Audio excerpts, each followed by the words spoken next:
Patterns is an important subtest on the Stanford-Binet and the LSAT. Working on patterns with your child is very beneficial because it improves their mathematical and analytical skills. It is a very important factor for admissions tests.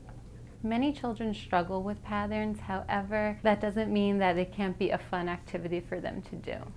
When you first start working with your children on patterns, you may want to say, we're going to do a puzzle now, because patterns are essentially like a puzzle.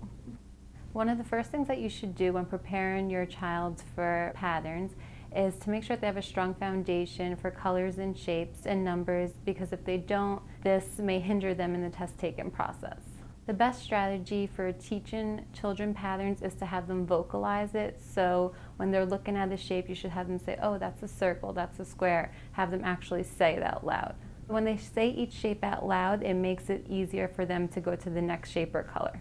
Remember, even if they give you the right answer, you should ask them why or how they got to the answer. This way you know that they know the answer rather than just guessing and getting it correct.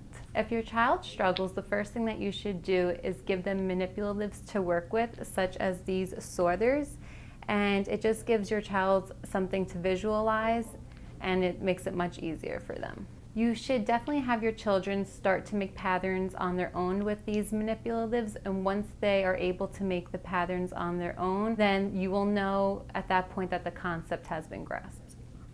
For more patterns practice, Bright Kids offers our Patterns book, which is part of its core concept series. With over 100 questions, this book is perfect for children who are taking the Stanford-Binet and LSAT, and it's preferably used for grades pre-K through 2nd.